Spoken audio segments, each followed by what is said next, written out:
The prosecutor delivered the indictment with the polished clarity of a TV anchor. His name was Andrew Slate, 30 years old, smugly enamored with his own achievements, the son of a senator. He enunciated each word as if addressing a school assembly where every sentence demanded applause. Robert De Niro is accused of attempting to illegally influence a public official, fraud, tampering with evidence in the state of Florida's case against the Areopagus Foundation.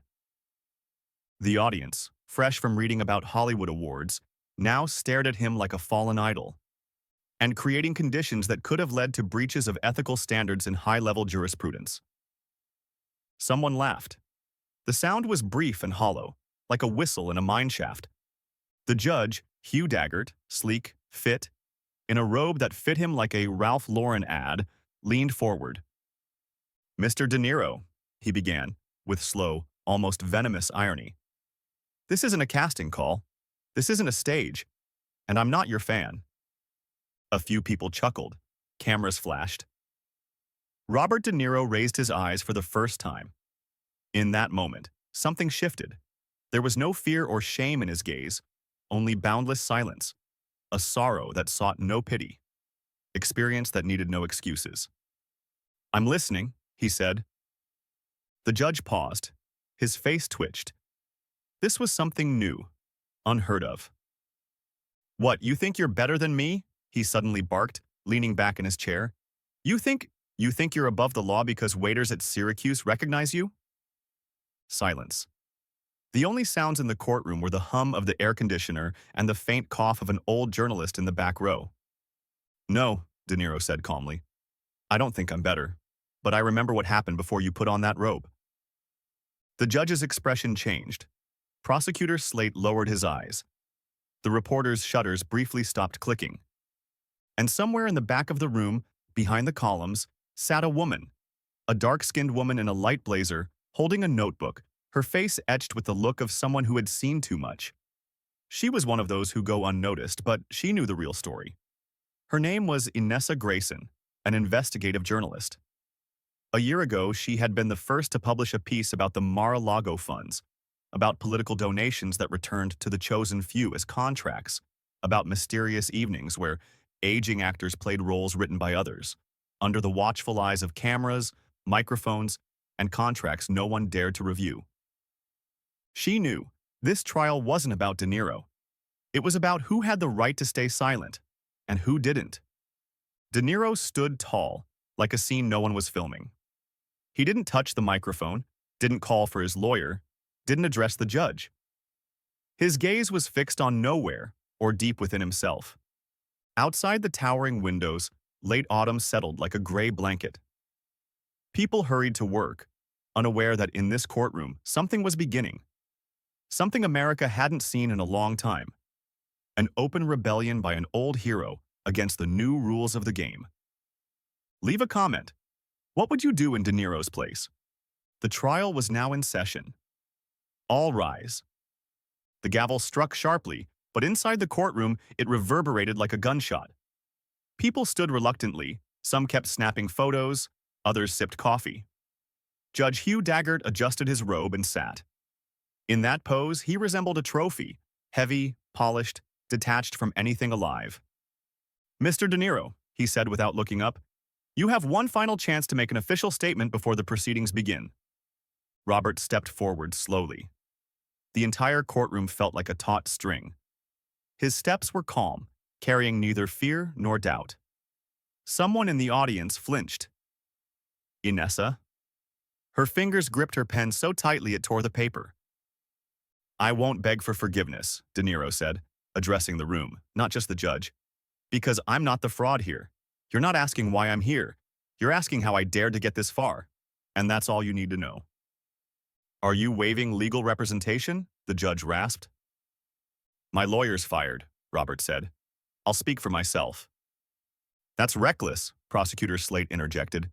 "It's suicide." "You're too young to know the difference," De Niro muttered to his face. "Suicide is staying silent for years while they buy you piece by piece." The first witness was already in the room, or rather, the first victim.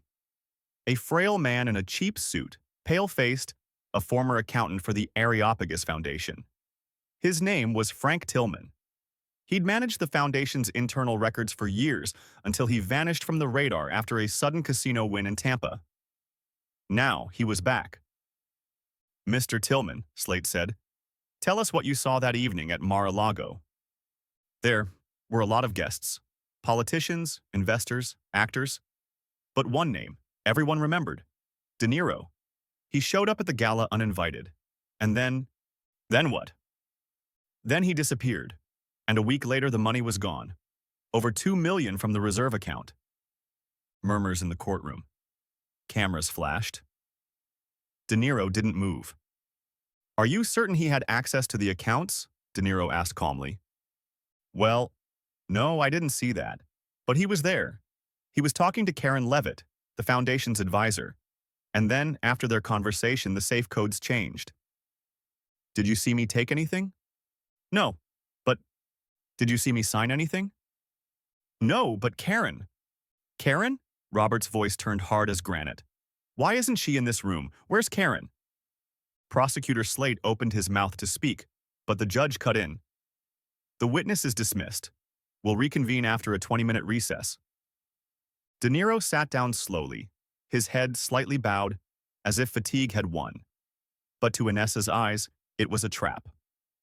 She'd seen this in veterans, feigning defeat to lure the enemy into carelessness. She stood abruptly, left her things, and headed for the exit. Her goal was singular: find Karen Levitt, the former senator's aide who now shunned the spotlight. The woman who knew that on that evening, De Niro was in the library, alone with someone long since dead. In the courthouse corridor, near the coffee machines, Robert heard footsteps. He turned. Judge Hugh Daggert stood before him, no robe, in a white shirt with a red wine stain on the cuff. "I saw you back then, in the lobby," Daggert said. "You weren't supposed to be there, but you were. And you were downstairs in the basement where the documents are kept. And you were the one who carried out those packages that later disappeared from the archive." Daggert didn't respond. His jaw tightened. The silence was heavier than any accusation. "You think you're untouchable starting all this, huh?" the judge hissed. "You think people still believe actors?" "I'm not an actor," De Niro replied. "I'm a survivor." The court is back in session. The second strike of the gavel sliced through the air, but this time, something had changed. New faces filled the room, journalists from major networks, MSNBC, Fox, even BBC. Plainclothes agents lined the walls. The air smelled of fear. No one laughed. No one expected a show. Everyone awaited a collapse. The next witness is called Miss Karen Levitt. Those words detonated in the room like a gas explosion. Every phone, every microphone sprang to life. Karen hadn't appeared in public since 2022. Some said she'd fled to Spain. Others claimed her silence was bought by a Texas oil lobby. Now she walked into the courtroom. Her steps were slow but steady. She wore a gray dress, her hair tied in a bun. In her hands, a black USB drive. "Miss Levitt," Slate began, but she cut him off. "I'll speak without intermediaries, because what's happening here isn't a trial, it's a smokescreen." She raised the USB drive. "This is footage from the surveillance cameras on the night of the gala.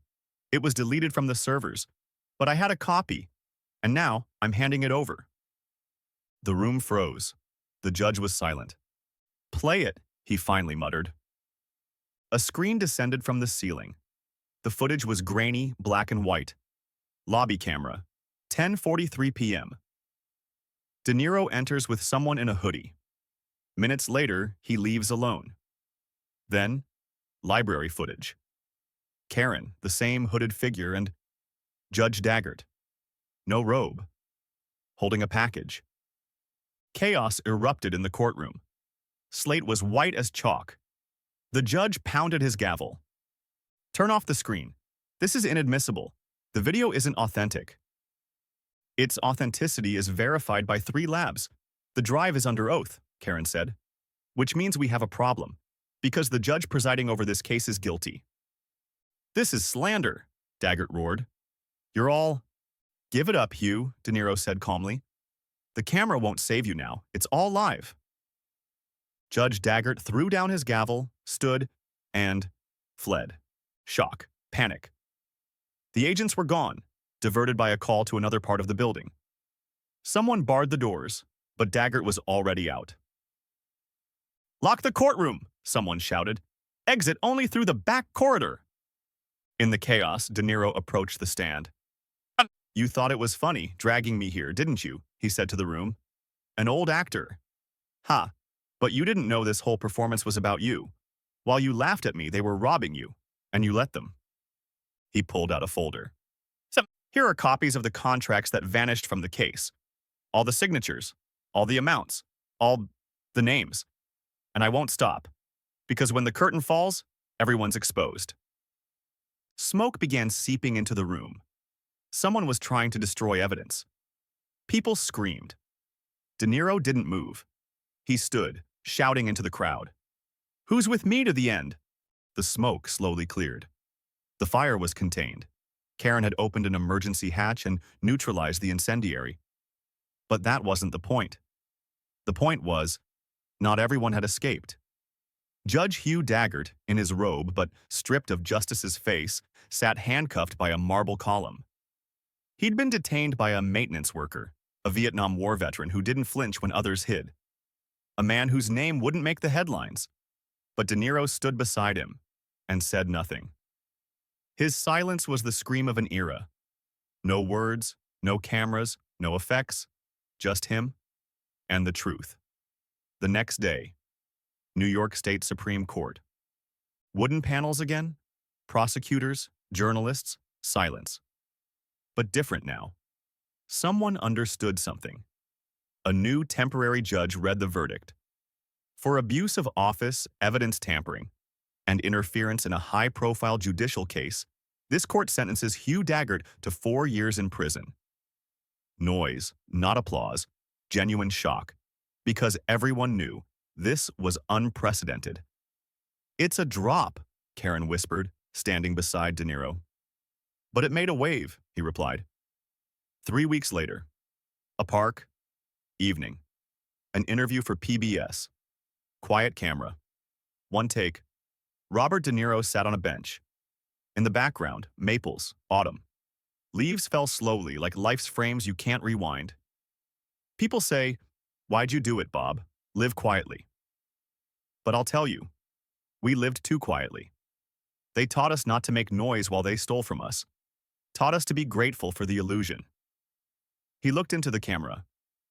"But you, watching this now, you're not extras. You're the people. And as long as you stay silent, they will put on their robes again. And they'll start judging us again." Silence. I'm no saint, but I knew, if not me, then who? And if not now, then never.